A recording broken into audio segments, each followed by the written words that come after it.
ओम नमो भगवते वासुदेवाय। ओम कृष्णाय नमः। साथियों, हम प्रतिदिन अनेक लोगों के संपर्क में आते हैं। इस जीवन में हमें अनेक लोग मिलते हैं, लेकिन हम जानेंगे कैसे कि कोई व्यक्ति कैसा है। हो सकता है कि हम कभी आत्म साक्षात्कार प्राप्त पुरुष के संपर्क में भी आए हों और हम उसे भी न पहचान पाए हों, क्योंकि हमें लगा होगा यह व्यक्ति भी हमारे जैसे ही है। जैसे हम खाते पीते हैं, उठते बैठते और चलते हैं, वैसे ही तो यह व्यक्ति भी कर रहा है। उसे हम तब तक नहीं पहचान सकते जब तक हम उसके कर्म और वाणी से परिचित नहीं होंगे। प्रत्येक व्यक्ति में कुछ विशिष्ट गुण होते हैं जिससे वह पहचाना जा सकता है।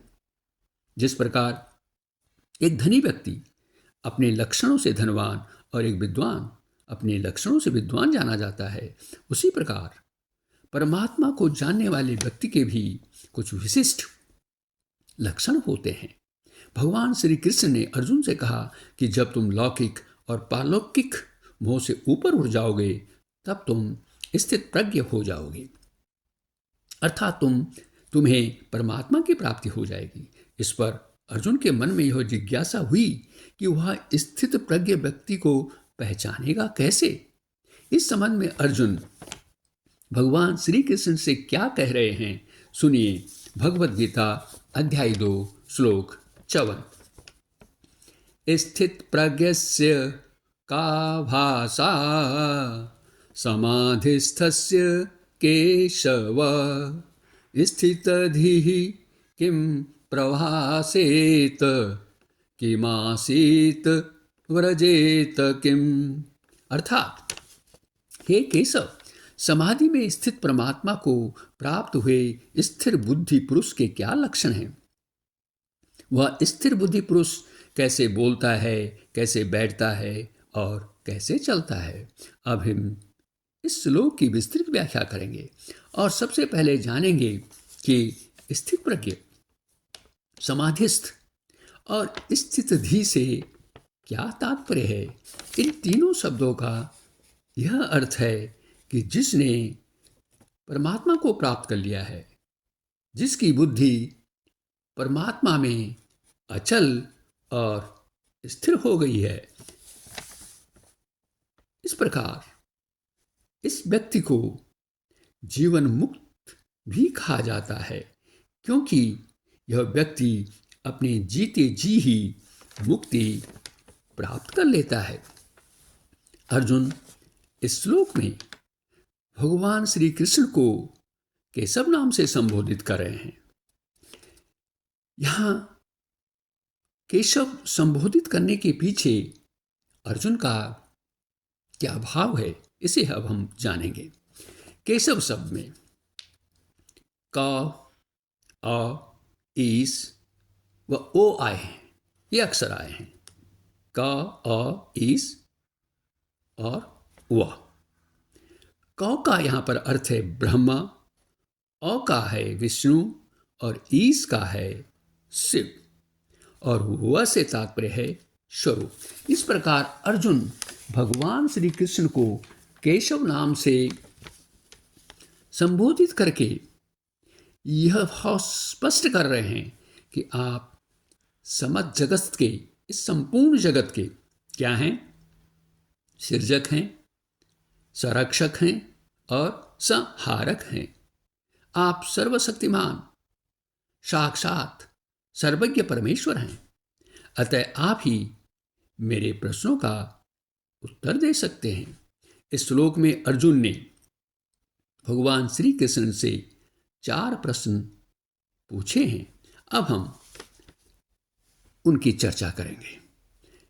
पहला प्रश्न है स्थित प्रज्ञ का भाषा, अर्थात स्थिर बुद्धि वाले पुरुष की क्या भाषा होती है। यहां भाषा का अर्थ हिंदी या अंग्रेजी या अन्य किसी भाषा से नहीं है। यहां इसका अर्थ है परिभाषा से या उसके परिचय से, अर्थात स्थित प्रज्ञ पुरुष की क्या परिभाषा है, उसका क्या परिचय है, उसके क्या लक्षण हैं। जब ऐसा व्यक्ति किसी विषम परिस्थिति में रखा जाता है तो उसका आचरण कैसे होता है और उसकी वाणी और कर्म दूसरों से किस प्रकार भिन्न होते हैं। दूसरा प्रश्न है कि प्रभाषित अर्थात स्थित प्रज्ञ व्यक्ति कैसे बोलता है, अर्थात वह सुख या दुख, मान या अपमान, स्तुति या निंदा, स्नेह या द्वेष आदि की स्थिति में कैसे बोलता है। अनुकूल या प्रतिकूल परिस्थिति के समय वह स्पष्ट बोलता है या फिर मन में ही बड़बड़ाता है। तीसरा प्रश्न है कि मासीत अर्थात स्थित प्रज्ञ कैसे बैठता है। यहाँ बैठने से तात्पर्य किसी योगासन में बैठने से नहीं है, बल्कि यहाँ यह अभिप्राय है कि वह इंद्रिय विषयों के उपस्थित होने पर अपनी इंद्रियों को कैसे कंट्रोल करता है, उन्हें कैसे नियंत्रित करता है। उदाहरण के तौर पर यदि उसे स्वादिष्ट खीर दी जाए तो क्या वह उसे स्वीकार करेगा या नहीं। इसे वह ग्रहण नहीं करेगा यदि इसका भोग भगवान को न लगाया गया हो। चौथा प्रश्न है व्रजेत किम अर्थात स्थित प्रज्ञ कैसे चलता है, किन परिस्थितियों में वह अपनी इंद्रियों को न रोककर इंद्रिय विषयों को स्वीकार करता है।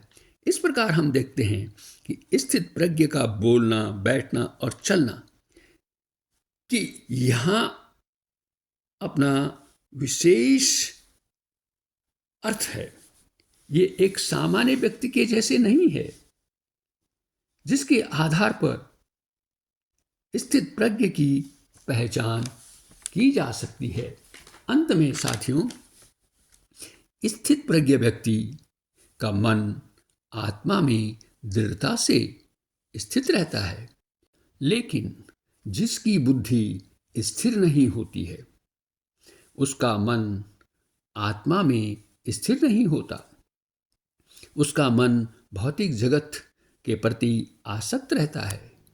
स्थित प्रज्ञ व्यक्ति को जीवन में शांति, पवित्रता, दिव्यता और आनंद की प्राप्ति होती है। इसलिए यदि हमें अपने जीवन को सुधारना है, अध्यात्म के मार्ग में प्रगति करनी है, तो हमें भी स्थित प्रज्ञ महापुरुषों की संगति करनी चाहिए। तभी हम अपना अज्ञान और भ्रम की स्थिति से ऊपर उठ सकेंगे। इन्हीं शब्दों के साथ इस वीडियो को देखने के लिए आपका बहुत बहुत धन्यवाद। अगले वीडियो में फिर मिलेंगे और क्रमशः जानेंगे उपयुक्त चारों प्रश्नों के उत्तर। कृपया अपनी भारतीय संस्कृति के प्रसार हेतु इस वीडियो को शेयर करें और चैनल को सब्सक्राइब भी करें। पुनः धन्यवाद।